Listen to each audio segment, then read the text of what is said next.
Hold on. Let's go. In a minute.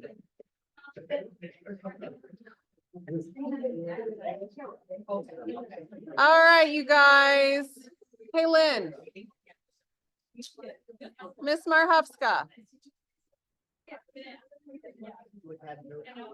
Do you think she's ignoring me? I usually think I'm pretty loud. Ah.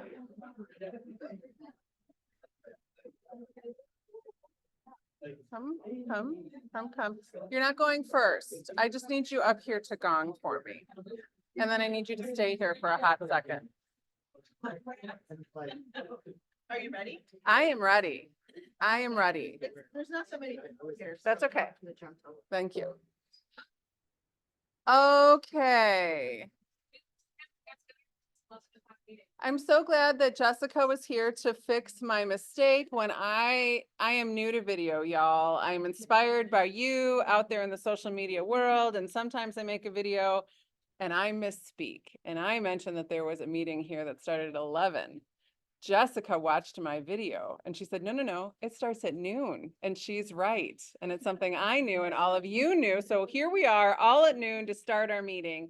I'm really proud of all of you here. I know we have a contingent out in Austin and Mega Camp. They're diving into their business in a different way, and they'll be bringing all that information back for us. So we'll have the opportunity to unpack that. In the meantime, we've got our partner perspective. So in a little bit, we're going to be hearing from Lynn. We'll be hearing from John Warren. And then Dawn's going to be doing a deep dive into our contracts with questions again. This is a fluid situation. We're getting more answers, which are always creating new questions for us. So my hope is that today is super interactive, and I know Dawn always loves your questions. So we're here for you. But before we do that, we're going to do our mission moment. And I'm going to have Lynn stay up here. For those of you who are on Zoom, you may not see her. She is standing here because she did something last week. She won a little bit of an award last week from Nightberry for excellence in service. And I could not be more proud of this partner. She does amazing things for our agents day in and day out. So you have to wear your tiara for the day. Matches your thing. Even we tried to get a Mickey one, or we thought about getting a Mickey one, and they're hard to get. So here's your certificate, and I need it. Thank you so much. Good, so that was sweet. Thank you. Yeah, as Lynn shares it, if you get the chance, stop into her office and ask. She said when she logged on, it was dark and she thought she was in trouble. So turned out it was HR, but this time they had something good to share. So talk about building good business and being in partners with really with those who really can make a difference and move the lever for you. That's Lynn, and we absolutely appreciate you. So thank you. Okay, guys, just a little bit of a different format today because some of you have sat through our contract training and may not have questions. We're going to leave that to the end. We're going to get through some of our business stuff first so that you can really just kind of focus on training and education in today's meeting. So really quick, August calendar is out. And of course, our focus right now is making sure that you are as prepared as possible for the changes that are coming. I want to highlight three things. This, for many of you in the room, should be old hat and old material. And if it is, that's great. That means you're doing your thing. 8:30 on every day but Tuesday, we're bringing in those across our ecosystem who have kind of thoughts about this that we think we want to share with you. They're being interviewed on their take. What are they seeing? What questions are they coming up with? What objections are they struggling with? Those are being recorded and sent out every weekend. We're giving you a little summary of what's happened. If you're thinking about how to market these, how to talk to your clients, or how to think about what's happening in our industry, it's a great thing for you to plug into. Okay, and then we've done 3 in-person contract trainings. Today will be our 4th in-person contract training right here in this room. Super important as we hear from our partners, the WRA and our compliance brokers, not much technically has changed, right? And they go over the technicalities of how you use your contracts. The one thing that we do know has changed in a pretty big way is some of the perceptions of what's happening in the market center. And we talk all the time, perception is reality, right? So you put those two together, our 8:30 calls and our contract training, you get a really good idea of what's happening in the market. What does that mean for you then in terms of managing your business? One of the trainings I want to highlight, it's growing. We have a handful of people that are coming regularly. We had 20 people on Monday's training, but Jeff Nevin is creating a mastermind conversation around how the messaging and the details can all work together to make sure you're providing to your client in a way that best suits them. So you may hear, I'm going to use the compensation form, right? Well, how do you use that? What does that look like? What's the conversation? What's the pushback? It is not recorded because we want people to be able to go in there and make mistakes. It's like script practice or conversation practice. And the last thing we want is for anyone to feel as if they can't kind of show up and say, gosh, I don't know how to handle this. Can we role play this, right? So not recorded, but perhaps the most important conversation you can have with the information that you're getting. It's at 11 o'clock, Monday and Thursday. This Thursday, Jeff and James Krickeberg are going to be role playing a lead that comes in. I believe they've chosen like a Zillow scenario. So it's kind of the conversation of, we don't have a relationship. How do you fill out the pre-buyer consultation form? And then what happens with the pay and what happens with the positioning if I want to go write an offer. So if you want to kind of play with this in real time, I cannot encourage you strongly enough, Lou, to show up at that 11 o'clock training. I think it will really be something, the people that plug in there are getting practice. They're not practicing on their clients, right? We say that when you practice on your clients, it's malpractice. So practice on each other while we can all learn together. That is on Zoom, 11 o'clock. Kathleen Wooten sends an email out. The Zoom link is there. I'll also ask Brooke to be sending that email out, or Kathleen, or that link for Zoom. So you can just click on that link and go right in it. So next one is at Thursday at 11. Strongly encourage you to be there. And again, send good thoughts out to our people in Austin. They're learning a lot for us. And we'll be bringing all that information back. Okay. Just talked about navigating the new normal, handling the NAR conversations. That's Monday and Thursday.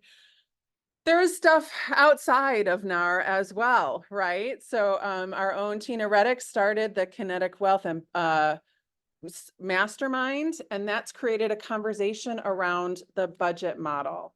You know that we're a company of models and systems, and we have 4 models, right? Economic, lead gen, budget, and organizational, okay? If you don't know your numbers, how do you know if you're making a profit? We know Scott has an amazing spreadsheet, right? Have we all heard about the spreadsheet? I've actually never seen the spreadsheet. It intimidates me. I gotta say, I hear a lot about it.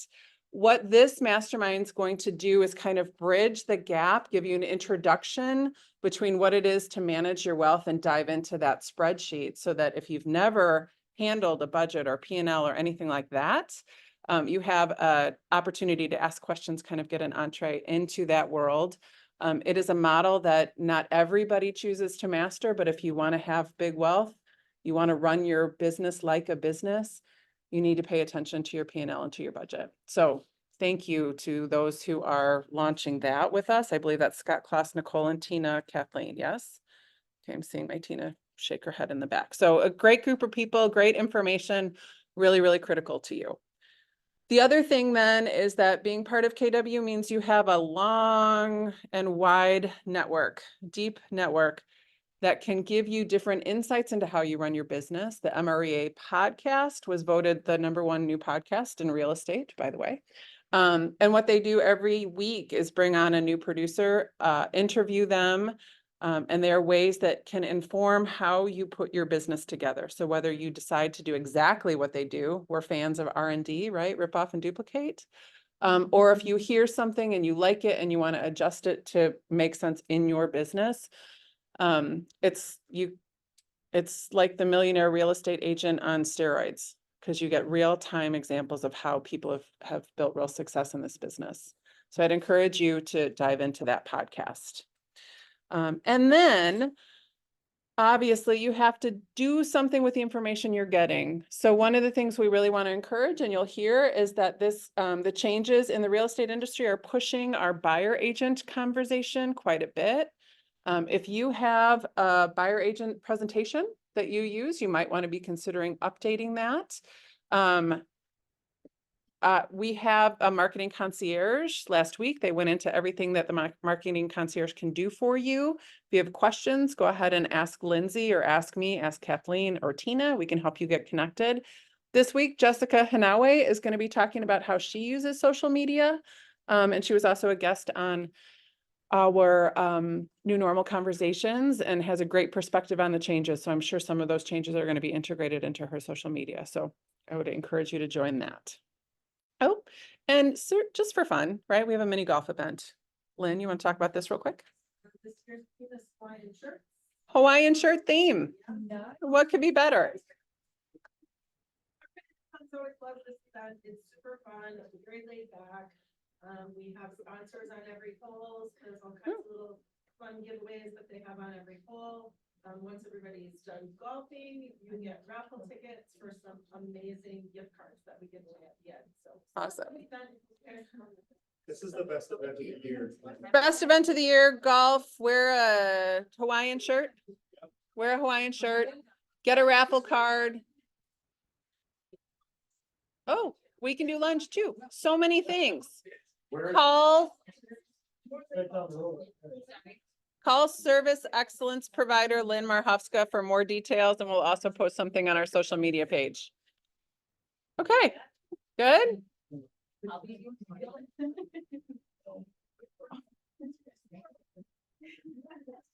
We like the fun stuff.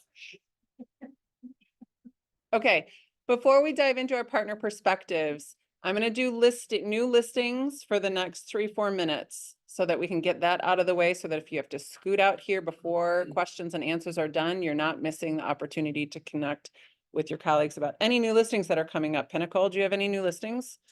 What do you got? Sorry.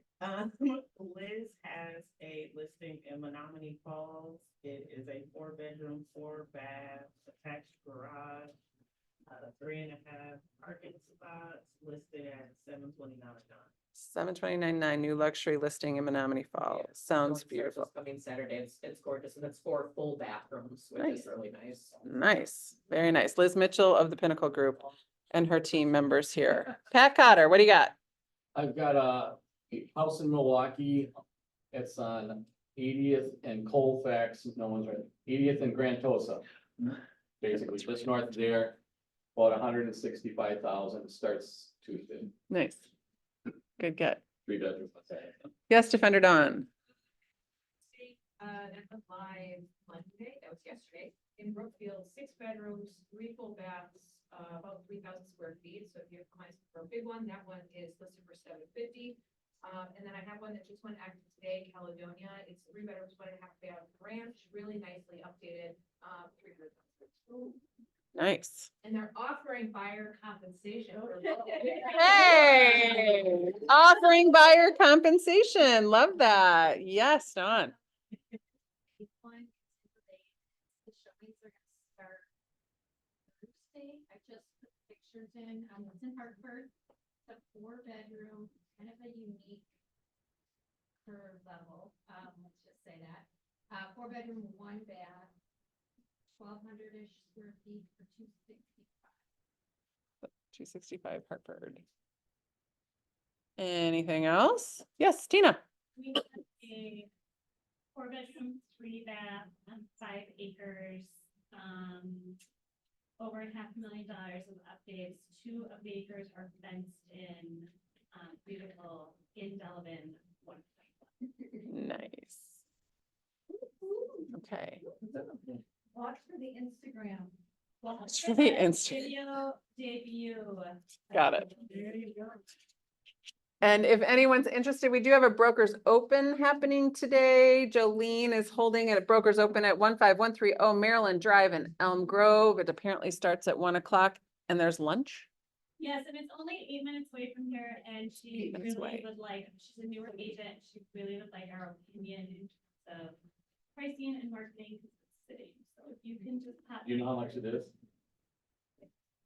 $5.99. Yeah, $5.99. $5.99.9. Anyone for $5.99.9. If you guys could just stop by for 2 seconds and just help her out, that would be, yeah. And there's lunch and a raffle. There's lunch and a raffle and an opportunity to help your colleagues. Doesn't matter to me. It's the edible kind. The edible food, love it. That's great. All right, you guys. Yes, Mark. One more. We should have one, it'll probably go live next week or the week after. It's a 2-bed, 2-bath condo in Greenfield on Somerset. Okay, Probably 324-ish. okay. Is Great. that a standalone? No, Okay, but it is because there are some in that, there is a ranch though. It is a ranch. it is a ranch, yeah, okay. Okay, I'll find out more on Thursday. awesome. Look forward to it. Okay, so I'm kind of taking care of all of the housekeeping for our team meeting. We're gonna dive into materials. John, I'm gonna ask that you come up first. John.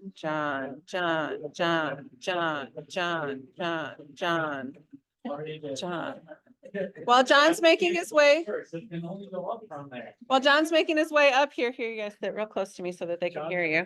Whoa, I get I to know. sit? Yeah, you have to sit. I don't know, that's gonna, It's a I'm big have deal. anxiety. He's a big deal. We're gonna be bringing our lender partners up kind of over the course of the next couple months because we know that they're working on different things. They're gonna hear different scenarios just as we are.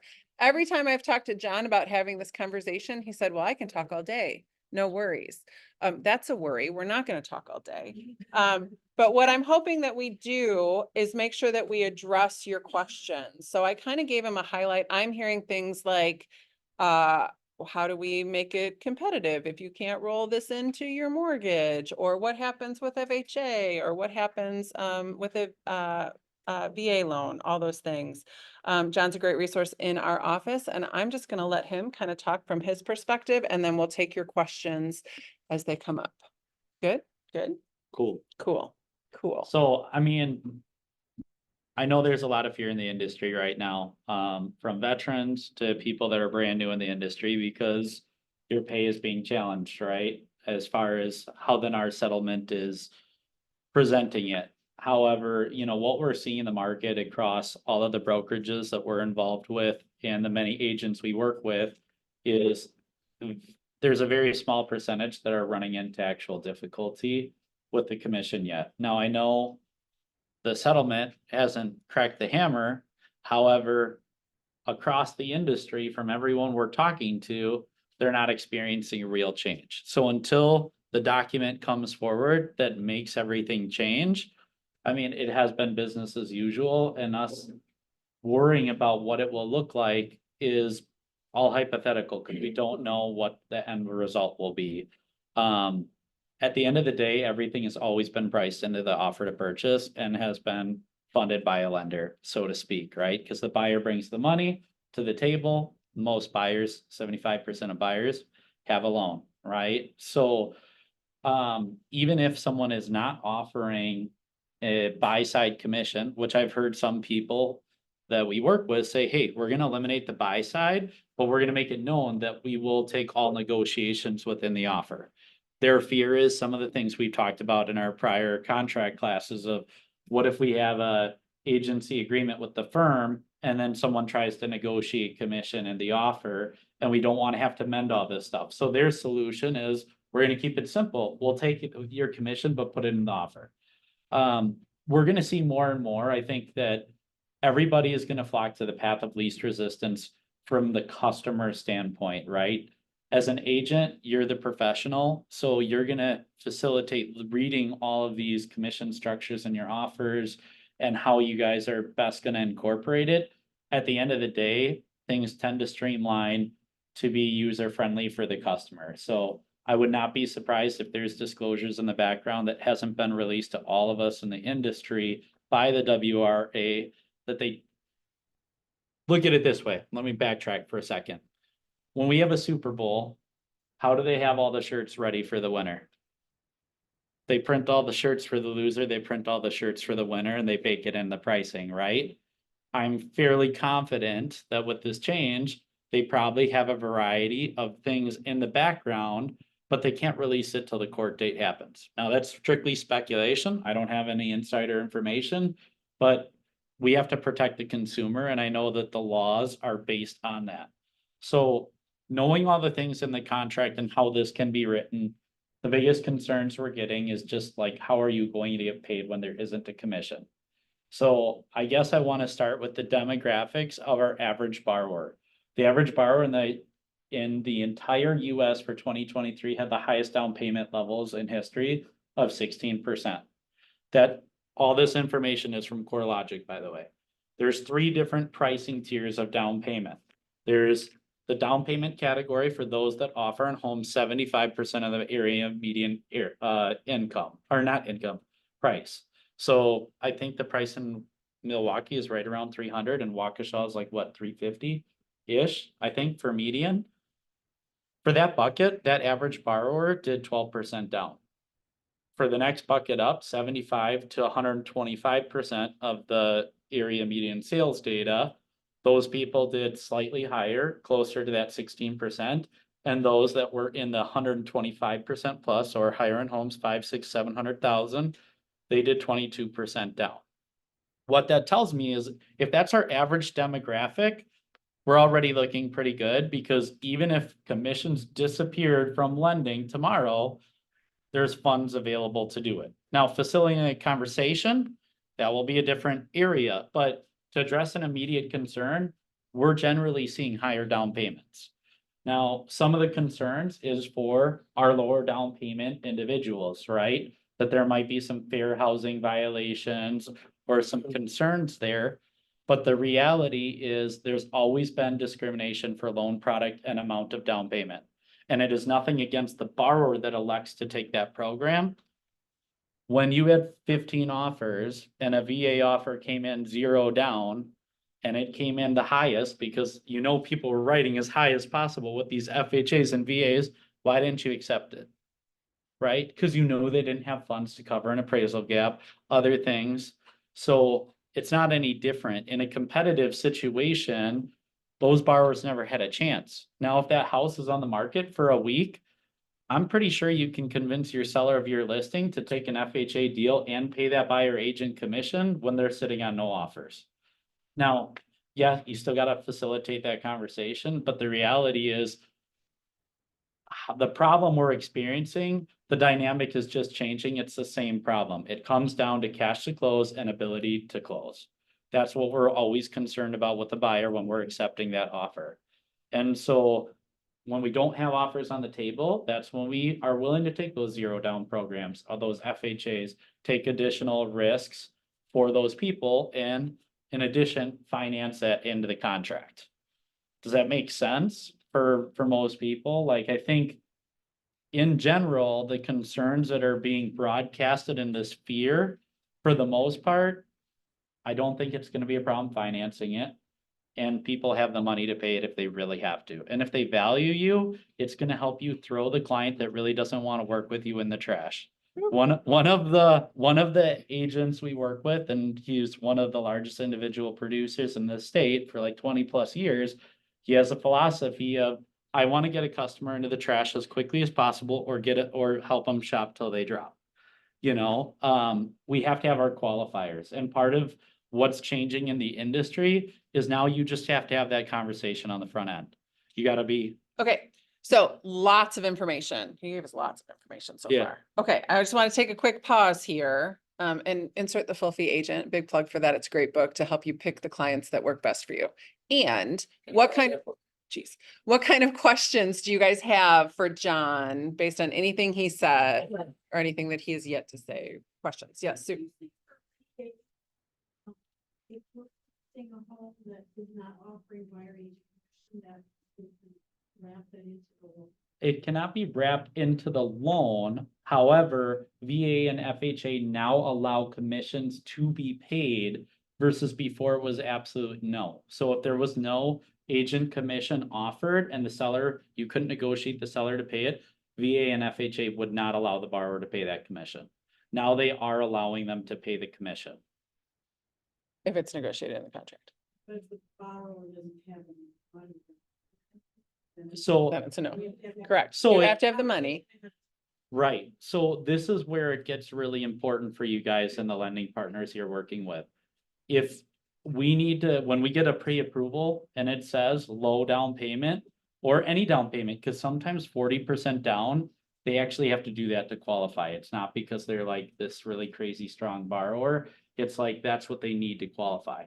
So we want to verify that they have sufficient funds to close. So when you get a pre-approval moving forward, it's more important now than ever before to call the lender of choice, say, hey, if a co-broke isn't offered, do they have the ability to pay 2.4% from a cash to close standpoint and a qualifying standpoint? Because we can't assume that they're putting 12% down that they can pay by our agency commission. Because the 12% down might be required to qualify, and by paying you, their debt to income ratio went too high and they don't qualify. So those are the two things we need to know. Do they have the funds to do it? And do they still qualify if they pay it? Okay, really important. Great. What other questions? Yes, Sheila. Well, I'm just kind of thinking as to like how we can get some of these buyers to pay it if they don't want to or can't or whatever, but it would only probably work if there was no other offers. But if they offer, like, let's say the commission is $10,000, they offer $10,000 less on the home. They would still have to bring that money to the table, but I don't know if that would help that cash to close. It's that ratio. You mean offer 10,000 more? And get asked for a concession. Well, you could do it that way, yes, That phrase. but then, yeah, that's what trades everything else. Yeah, lowering at $10,000 most likely wouldn't be in the best interest because it's only gonna lower their down payment. Like, it's gonna save little bit of cost. So if they're doing 10% down, right? And you just drop the price 10K, their cash to close reduced $1,000. Yeah. That's not gonna get you your 10K in commission. So a price reduction would not be an effective strategy in and of itself in order to be competitive in that situation. We better go 10 up and then have the seller, ask for the seller. Correct. And the reality is if it's a competitive situation, I'm fairly confident that someone's gonna come write an offer and say, you don't have to worry about the buyer agency commission. Just like we've seen in the really competitive markets where they paid property taxes for the whole year and they closed in November, or the seller's closing costs. It's really gonna be based on the competition you're experiencing much more than the financing ability of that person, unless this is a house with no offers. A house with no offers, you're gonna treat it like normal. Have you ever worked with a VA client that couldn't pay their own closing costs and said, hey, I wanna buy a house, but I need a 5K seller's credit? We've done that for way before I've been in the industry. So doing the same for commissions is really no different. We're just changing the narrative of it now. Questions? Question with the thought of like, is one of the phrases, are appraisers going to be considering not just not just concessions, but also compensation as part of the overall picture of like from what you guys were saying, like, would the underwriting desk be considering that when they receive an appraisal back, like was commission included? Yeah, so we're a little bit on uncharted territory as far as that's concerned. Traditionally, how appraisals have always been done is based on past sales data. So as we get more sales data moving forward, that's gonna reflect on how they appraise those properties. I am of the belief that whether commissions are offered or not, relatively speaking, they're gonna sell for quote unquote market value, right? Based on whatever parameters are set. So we're gonna have some listings with no commission, some with. In the average of how they're doing comps, it should balance out. But there is no indication from Fannie or Freddie for them to adjust the metrics they use for appraisals right now. Okay. Is there anything else that we need to know that we don't know that you thought you might be asked today? One thing that used to be used to paid commission in the past is lenders credits. On a conventional loan, that's gonna be really tough because we're in a really hyper competitive interest rate market, just like you guys have competition for listings. We have competition over interest rate. However, for our FHA and VA borrowers, there is more spread, let's say, on the loan, which means it's more practical that we might be able to include some of your commission in the lender's pricing. You're gonna have to talk to your lender partners and set that expectation up front so they communicate properly to the client.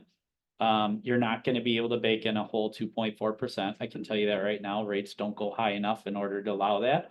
But if we could cover 1%, having the borrow come with the other 1.4% might be doable. But again, that's a conversation that you're gonna have to work with your preferred providers for that, because it's not gonna be something a lender is just gonna offer on the front end. I have to say what I'm hearing right now is schedule coffee or lunch with your preferred provider.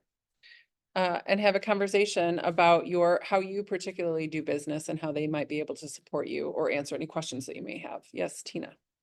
Alyssa Noah in the chat is asking, what is the best way to ensure any payment coming from buyers makes it to the closing statement? Should it be submitted to the lender and the lenders will take the lead, or should we send this directly to the lender and the titles? Both. The title company needs it because they reconcile the CDs, and the lender should get it upon accepted offer.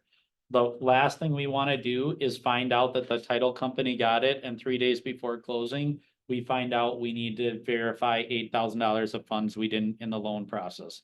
So it's very important, and it's on the agent's shoulders that they get all documentation referring to what that comp will be. And if they have like a buyer admin fee, like $595 or $295, whatever it is, that those documents get to your lender at the time of accepted offer. Great question. Good answer. I feel that we're gonna have a lot more personal checks coming through as commission. I just think about it on the MCA side and like the IBRETA checks that bounce and things like that. All of a sudden, we're gonna be paying up commissions and that. I don't know. I think we're gonna see a lot of personal checks from buyers. Do you guys think? I mean, Ask for, Well, that's what. well, if they're getting financing, which is 75% of transactions, it is required to be documented on the CD because the lender has to verify it. So A customer to pay something outside of close, which on a technical level, I can't be involved with that, John can't be involved. Right. with that. So. This seems like a perfect time to invite you up, Lynn, because this is a Yeah. question, you guys, and again, this is why we wanted these two together, because what John said and what Lynn is saying from the back room that I want everyone to be able to hear is that these two, title and your CDs need to be reflective of each other. So there needs to be a lot of conversation kind of early on. Your tier looks great, by the way. I'm not taking it off. No, I don't think Can I so. get one quick question in? Yeah, for sure. Wait, I mean, just, doesn't have to do with the new contracts at all. I'm just asking A+ mortgages. Can you buy out the PMI? of course, lender paid. Why? Okay. Lender paid or borrower paid Right. PMI Okay. is still. Still a thing. applicable. That's Still something that, sometimes you use a closing cost credit to buy out the PMI. Yep. As a negotiating thing after inspection or something. Yeah. I've had lenders that won't let you do it. So again, schedule your time with your person and ask those questions if that's a big part of your selling strategy, because you want to know what you can and can't move forward with. It could help your client in a conversation, or if you need to have a conversation with multiple people, right? So that you can get the support you need to take care of your clients. So now we've invited Lynn up, our focus title provider. Is there anything else between the two of you that the room should know how you guys are working together, thinking about this together? I'm just gonna go ahead and say, now we're at a different point, right? Now you know that John and I are working on a CD balancing kind of behind the scenes. Keep in mind that 5, 6 years ago, when we switched over to CDs, some of those rules changed. We used to be able to send you lender numbers all the time, right? Then the government stepped in and decided everybody needed their privacy and that buyer CD should be a private document. So the reality is we, as the title company, have no ability to send you a CD to take a look at. Why does that stink for you as agents? Well, it stinks for you as agents because that CD is what we cut all of the checks from. So how are you as an agent able to make sure, after you've spent weeks working on these contracts, weeks trying to make sure that numbers and commissions are paid the way that they're supposed to be? So I guess I have just a couple reminders for you guys of what gets us to that point. So much like John said, that seller side closing statement gets balanced with the buyer CD.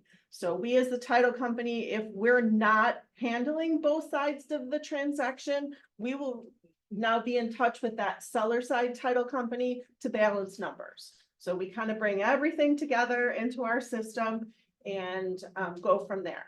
Why I feel that's important for you guys to know is just like we were saying, and like Melissa's question was, who should we be getting that to? There is never a time where we say, that's too much information, we don't need that. We want everything. Send the seller side title company that's preparing the seller side closing statement, send them those buyer agency agreements, send them everything, because there's no harm with that stuff getting on the closing statement.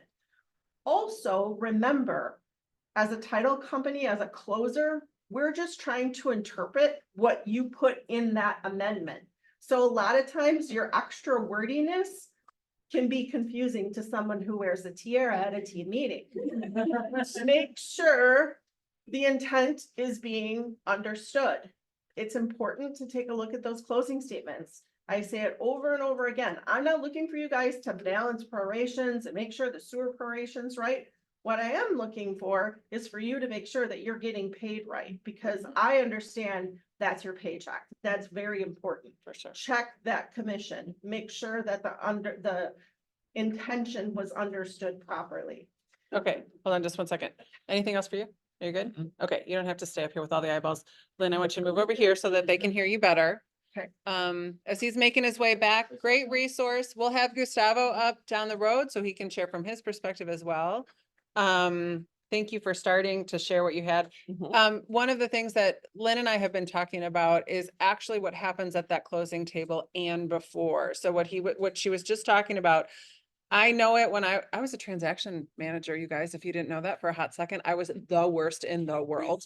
And it was really important to me when I talked to my agents, like, review your closing statement, because there could be wrong, right? And some did and some didn't. And some didn't know what they were looking at. You guys, now is not the time to play dumb. It's okay if you don't know what you're looking at.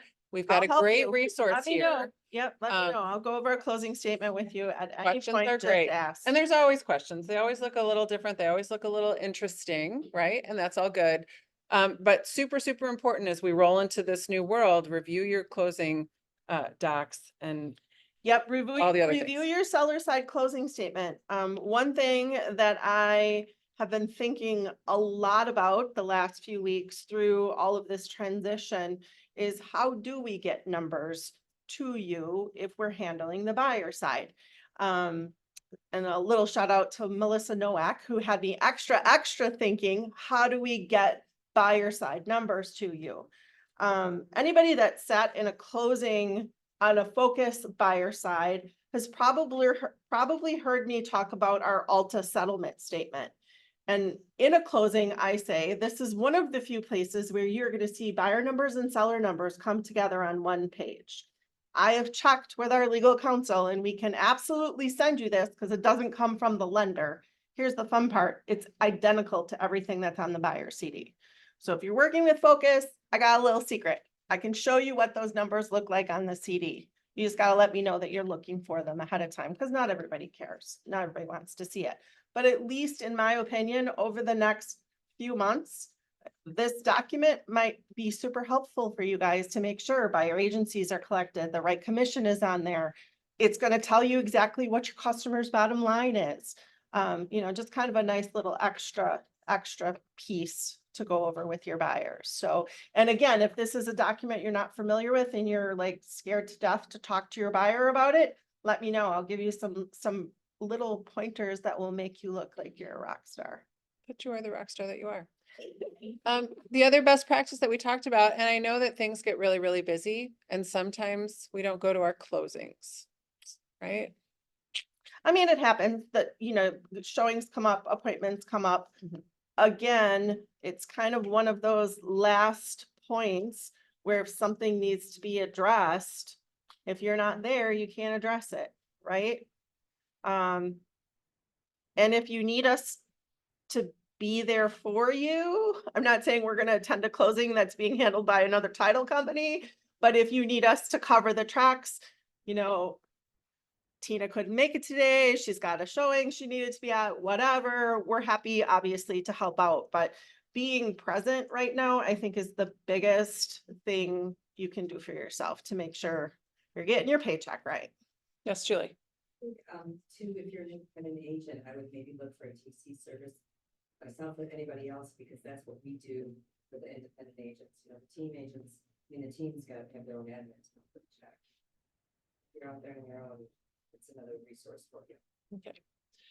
What other questions might you have for Lynn? As we think about closing and title. I was gonna say that you're gonna be able to see a lot more transactions than all of us, right? Because you're in more of them. Like, it'd be great 2 weeks from now, if you could come up with like a list of clauses that you think are working the best, or what people are including in their. We can try that. I think I would like to more. I guess I don't know what to expect. You know, Let's and put it that way. What we can do is have another kind of a round robin Yeah. best practices. This worked well, and kind of hear from a lot of people. For I that. can tell you to this point, my experience is it gets very complicated from a lender's mind and a lender standpoint. We're seeing agents using compensation. They're using the word seller compensation.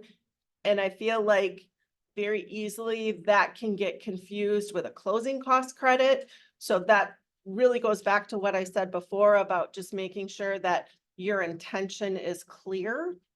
Some of the wording, you know, it's kind of like states that use the word escrow and really they mean closing. It's kind of like that, you know, some of these words are kind of being duplicate used. So just, yeah, checking to make sure everything is cool. Which sounded like the perfect segue to help us dive in to some of our technical pieces. You guys, thank you to our partners. You guys hold a ton of information. We'll keep having our partners up, Transaction Services, Gustavo, others who are being impacted by this and have a different perspective that will help you bring your best. And of course, we want to be super careful with how we write things. So I'm gonna sit down and listen to Dawn unless you need me help. No, you're good. Oh, there she is. So specific questions, hold for the end. So if you have a question about like a transaction or some like really specific, like hold it, we can talk about it.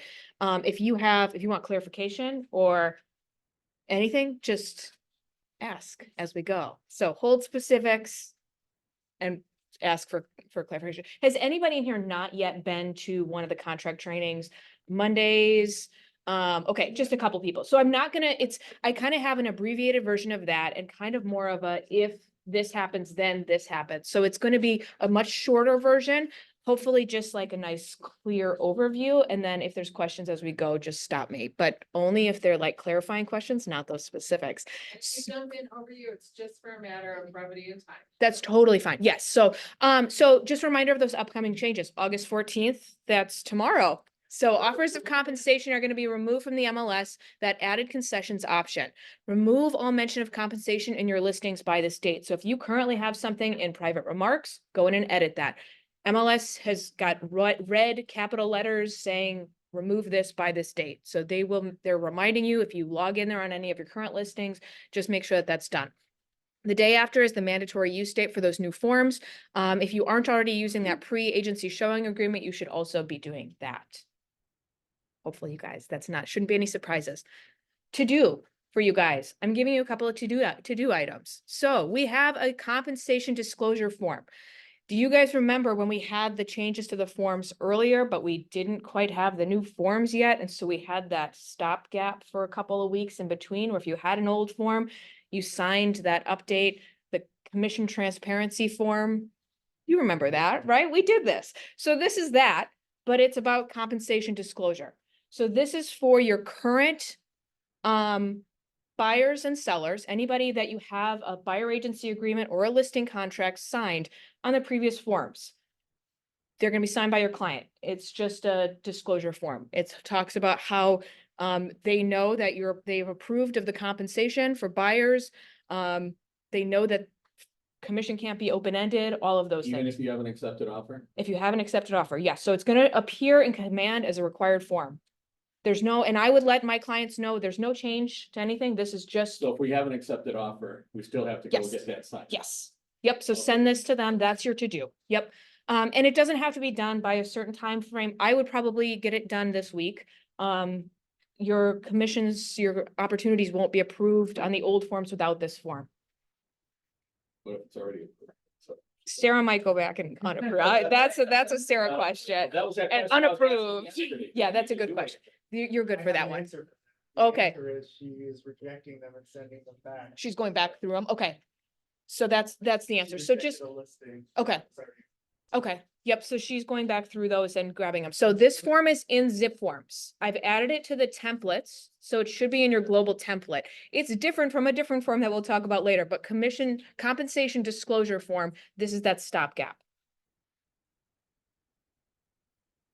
You good with that? Yes? Okay, if you haven't already been using the pre-agency showing agreement form, that's a new form that you're gonna wanna use.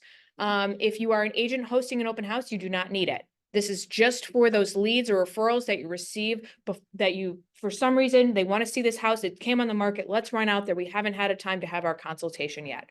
So if you are in that situation, have them sign that. This is just for that dating stage, it's not for writing an offer. You don't need one for each home, just one for that client. If you're somebody who always has an appointment before you see a house, you're not gonna need this form. But on that off chance, just look over it, know what you're having them sign. But once you enter into negotiations, you're gonna need to have either a customer or client relationship established. Yes, Just a quick question. Yeah. The free agency, is that per house or is there a length of time? like, there is, I don't think, I'd have to look and see if there's a deadline on it. Okay, that's what I was- But it's not, you can use it, it's good for that client while they're looking at houses. Yep, good question. So don't put the address. Don't put the address on it. So to do, I guess is like, this is kind of like lighter to do is you've got these new forms. Buyer agency agreements have changed. So if you have any buyer agency agreements that you previously signed on the old forms, where you use the statement, maybe your commission is 2.4% or is stated in MLS, your to do is to write an amendment to your buyer agency agreement and remove that. So if you had in a previous, so compensation can't be open-ended. We can't say whatever the seller is offering as compensation. For your buyers with accepted offers, you have to do that again. Okay. Any buyer agency agreements that are signed, I would adjust it just to make sure that you're covered. So if, Who needs to sign amendments? amendments to the buyer agency agreement would be you and your client. Let me yes, and Sarah will sign that as well. Thank you. I was like, Sarah will sign it as well. So just know if you have that in any of your buyer agency agreements that are accepted, go back and amend it. If you never wrote it in there, you don't have anything to do. If you just said 2.4%, only if it's open-ended. So if you are somebody who was writing 2.4% or as stated in MLS, write an amendment to remove that or as stated in MLS. 2.4%, you're good. Yes. Excellent. Okay, so the number needs to be a number. Yep. Can't be vague. Yep. If your number's vague, write an amendment and get Sarah to sign it. Yep. Okay. Simple. Yes. My question was, I was talking with Sheila, on the pre-agency form, there's a spot for compensation. That's That's not the 2.4%. Nope, that would be like a per showing. So if you were gonna charge a client, so the question was for the people on Zoom, the pre-agency form has a space for compensation. If you were gonna charge an amount per showing, if you were gonna charge a flat fee, if you were gonna say, if you don't buy something, it's this much and otherwise it's just wrapped into, however you wanna do it. Or if you wanna charge nothing, because you know you're gonna be getting that buyer agency signed and they're gonna pay it. So however you wanna work it, but it's not the 2.4%. One more well, this is not an amendment. This is a to do. If you are somebody who thinks you want to, and you shouldn't because you shouldn't be discounting yourself. Change to the buyer agency amendment. Firm cannot receive compensation for brokerage service from any source that exceeds the amount or rate agreed to in this agreement. So if you put 2% in here as your buyer agency agreement and somebody's offering 2.4, of course, we've talked about this. You guys know you need to do an amendment to your buyer agency agreement then. The thing to know is if you want to charge less than 2%, you need to have the signed commission reduction form. And you need to be having a conversation with leadership. We can't say that your buyer agency fee is 1%. We're not that, you guys are professionals. So if you want to charge less than 2%, you need to have a conversation with leadership about why you're charging that for that property. Good? That conversation could be an email when you send the form over for signature. Yep. Just let me know why you're doing it. We're gathering information. Yes. So. Perfect. So we talked a little bit about language. So that concessions versus compensation. Concessions, of course, would be, it's the same thing if you used to offer a credit for carpet because their carpet was gross. So concession is an amount that the seller is offering. We're not earmarking it for anything. Compensation is to be used for compensation. Concessions are what you will be able to advertise in MLS. Compensation, we will not. You can advertise it elsewhere. Concessions, we're gonna make sure we're not conditioning those. So you're not gonna say concession to be used for something. It's just a concession. Compensation has no confusion about where the money is going. Are we clear on those terms? Question, Yes. when you say concessions can be advertised in MLS, Mhm. is it more than just the yes box? Can you actually say how much the concessions are? I have been told we can, yes. But you can't use a percentage. You can use a percentage, but you just can't say what it is. Seller is offering a 2.4% concession. But if you're writing an offer on a property that says there's concessions of 2.4%, but to me, that's kind of, what you're gonna, but can you then write your offer We'll get there. saying that it's not concessions? Yes, we'll get there. Good question. Good question. Any other questions about these terms? What? Yes. How can the concessions say that it's, never mind. Okay. Go ahead. Okay. We can chat. Okay, so you are meeting with a seller and they want to provide concessions. How do you fill out the contract? Lines 22 and 23 could say something like seller offering concession to the buyer equaling 2.4% of purchase price. We can't say what those funds are for. You can say a dollar amount, you could say whatever you would like it to say for an amount, but we can't tie it to anything. So the seller can offer concessions to the buyer. So line 22 and 23. In this instance, you would just, on lines 30 through 33, the seller and the firm agree that the firm's commission shall be, that would just be what you are charging. So that would not be 6%, even if they're offering 2.4% in concessions, because that's not compensation. This is compensation. So the total compensation would be, if I'm charging 3.6%, it would go there on line 30. And then in that instance, the compensation to others would be 0. We good? It'd be 0 because you're putting it in. Concessions. I got you. Correct. Okay. Is that clear? Okay. Am I wrong? Okay, good. Okay. My greatest fear.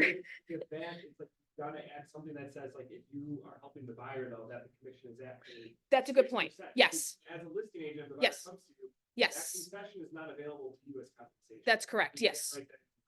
Yeah, so that's definitely something, especially if somebody calls you on a sign, oh, you can write the offer for me. You need to be paid. So what does that look like? And so having a clause ready, and we can have something ready in clause manager that says if the if the listing agent brings the buyer, total commission to be blank. Yeah. Mhm. Yeah, that'd be nice. Mhm. Any other questions? Yes. Is this gonna be the same like the buyer agency where if it's in the system now, it's got it corrected? You know, like if I've got a listing contract and one of the agent's files at 6.0%. Say that again.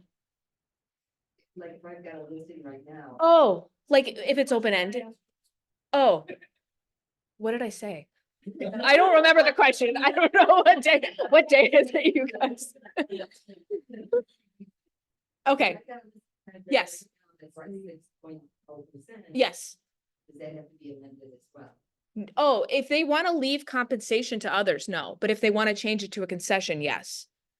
Does that make sense? Yes. I think Sarah's just looking for that, compensation for. To be signed, okay, Yeah. that, yeah, so But that's that what she just- disclosure form. Yep. So you don't need to change any forms, you don't need to re-sign any forms, just add that disclosure form. To our already existing listings that are out there. Yep. Yep. All right, so does your seller want to provide an offer of compensation? We don't know yet which is going to be, how the, what is this going to look like? What's best practice going to be? That's ever evolving. But your seller wants to provide an offer of compensation. Lines 30 through 33 will include the total commission, same as it's always been. You're charging 6%, it'll stay 6%. If you're charging 6% plus 295, it'll stay 6% plus 295. Whatever your commission total is going to be there. And then line 58 to 59 will say the amount you're offering if you're offering compensation to others. It's the same as it's always been, no change. What if your contract you have already says compensation to others 2.4%? Yeah. Then we don't have to do that. You don't have to change anything. No, you just have to sign that disclosure form. The one that we talked about before, your to-do. Oh, that's what I was saying. Why do we have to do the disclosure form if they've already said it? Because the language changed in the contract to say that the firm is approving, so the seller approves, or the firm has disclosed and the seller approves of offers of compensation. So that's the language change that we have to have that additional form for. Yeah. Just because I know. I'm old. No, I got you. What's the name of the form? Compensation disclosure. Is that on all?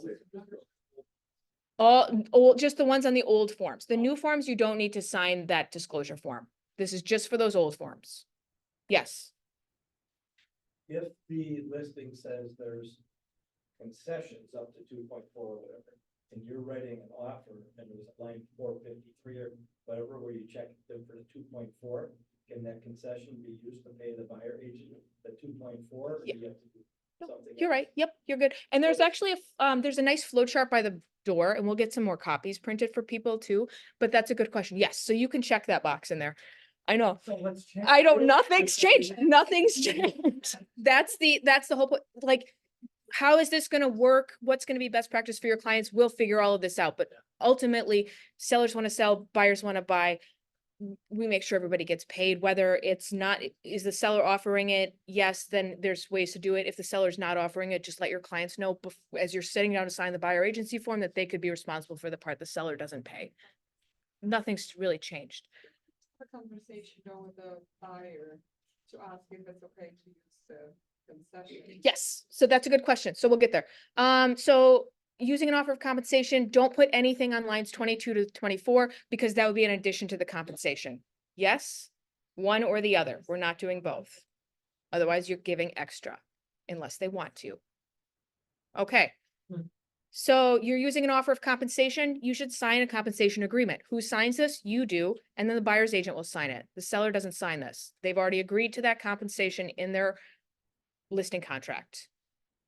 How do you get it to the buyer's agent? Any way other than MLS. You can email it, you can leave it at your listing. Don't upload it to MLS. Don't reference the document in MLS in any way. Just don't do it. $1,000 fine. Don't do it. So get it to them whatever way works. But if your seller is offering an offer of compensation, sign that agreement, they can return that with their offer. Yes? Yes. So there it is. That's what it looks like. You should probably say something on lines 23 to 24 that says that compensation is earned when the cooperating firm drafts an offer that successfully closes and has procuring cause. And we'll have that in the templates. It'll be fine. It'll be fine. So your client wants to see a house. How do you get paid? You can ask the listing agent. The seller's offering a concession, you will see that indicated in MLS. The amount offered may be listed in MLS as well. You can contact the listing agent with questions. If the seller is offering compensation, you will not see that in MLS. You'll just have to ask. Use your words. Your buyer customer wants to see a house. How do you know you'll get paid? The only way you'll get paid with a buyer customer, meaning you don't have a buyer agency agreement, is if they are offering a co-broke compensation. You cannot have concessions used for your advantage, for your being paid, if you are an agent of the seller, is what you are if it's a customer. Mhm. Get your agencies. Kind of going back one page Yeah, with the, going back 2 pages, that one. yeah, No, actually, it's going back further. okay, But in a contract Yeah. where you get instead of concessions, compensation. Yeah. Can you use the term co-broke in that conversation? Can you say, for the compensation, he's offering a 2.4% co-broke? for the compensation, yes. For the concessions, no. I just want to know if you can Correct. use the term. Yeah. co-broke. Yep. Okay. Good question. Yeah, so the only way that you'll be paid working with the buyer customers if the seller's offering that co-broke compensation. Your buyer wants to write an offer. Oh, yes, Tina. So if you had a conversation with the listing agent, or you were the listing agent, you could amend the listing contract to change it from co-broke to. You could, yeah. Amendments can change anything. So you can get paid. It's communication. Yeah, and it's all just about communication. Let's see. My buyer wants to write an offer. So someone's offering concessions. How does my buyer use this? You need to have a conversation with your buyer client. So the concession is for them to use it as they want. It's not automatically your money. So let's keep that in mind. If they want to use the concession towards buyer agent commission, you're going to check the box on line 543 and indicate the amount. Here it is, line 543, seller payment of compensation to buyer's firm. So if they want to use the concession that they've been offered to pay your buyer agency fee, they can check that box and put the amount there. Yes, Can I just say that if you're doing this, you should probably be checking with your buyer's lender first to make sure that the lender didn't have that money reserved. Because we good have point. seen that come up where words were maybe spoken differently and it was assumption that it was gonna be a closing cost credit. A and that wasn't true the credit. case. Correct. Yeah, so maybe someone's offering 2.4% and your buyer needs more. You need to have that conversation with, you need to know that up front. Yep. Yep. And then if they want to use the concession towards their closing costs and prepaids, you're going to use the GMAR addendum A, same as always.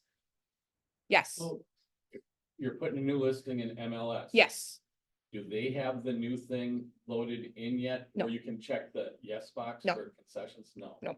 So you can't preload it. You have Correct. to wait till. till tomorrow. Yes, Jay? Did you have a question? I heard a voice over here. Otherwise, John, yeah. So going back that slide, when Yep. a buyer agent commission is offered through this, always double check with your lender, but Freddie and Fannie, FHA and VA have deemed that whatever is customary in that market does not apply towards interested party contribution. So it Excellent, would not cap out like the home inspection, seller's credit, excellent, or other items that might disable your buyer from successfully closing. perfect. Awesome, perfect. If they want to use it, if they want to use that, they want to pay you separately and use this as,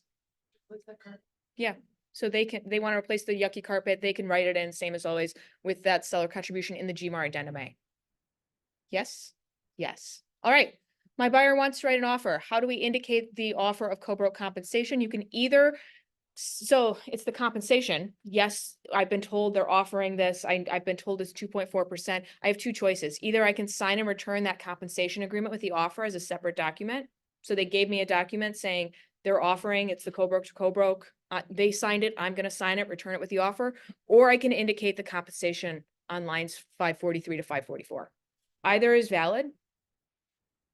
And Kathleen made an amazing flow chart. So reference that because that's, So there's copies of that. yes, yep, perfect.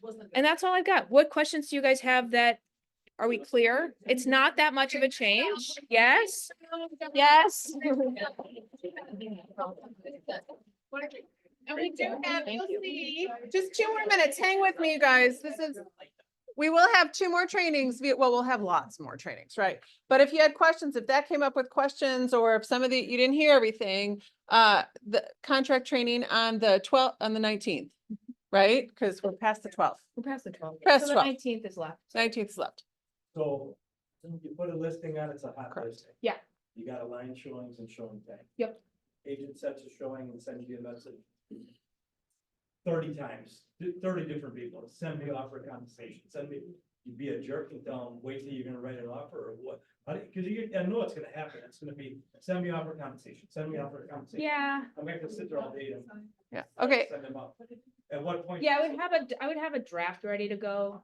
Right, but you see Yeah. get 30 requests, you gotta do every one. I also think that's a great question to talk about with the, on our 11 o'clock mastermind with Jeff. Mhm. Because they're role playing all of that. We've asked Dawn to be our technical girl because she's going to answer technically. Yes, you respond. And I can see, Understand the one that see it about before they show the house. for sure, for sure. So you've got a technical So you got answer. 30, 40 showings. Yep. Send up 30, 40 times. You got it. Yes. I Yes. mean, if you get an agent that lies to you, they're only gonna lie once, because your reputation is gonna be shot. Okay. So you have a technical answer, but that question right there, how do you serve your clients and your customers best when some of the expectations seem a little overwhelming or unwieldy? Join us at the 11 o'clock. You've got some of the best minds in the business thinking through this and ways to make it workable. Thursday at 11 and Monday at 11 via Zoom. Not recorded, so you can ask all the dumb questions you want and not feel dumb. It won't live in perpetuity. You can be dumb just for that minute, get your answer, and then be the smartest girl in the room, smartest guy in the room, okay? Wait, I know, real quick, I know it's like, so taking out that 2.4 in MLS, aren't they taking out that? That's gonna happen automatically. But if you're somebody who had it in private, something in private Oh, marks related to okay. compensation, edit that. So if it's only in that one spot, Correct. you don't have to worry about the $1,000 fine Correct. if they're hit with. Correct. Okay, That's what I asked you. Yeah. It's a good- Yeah, I just found that out. I don't like Okay. All right, anyone who wants to stay and have conversation is more than welcome. Thank you, John. Thank you to our guests. Thank you. We're gonna close out. Appreciate you. Bonus the broker anymore? We haven't, okay, because we haven't seen it. It was back when the house was.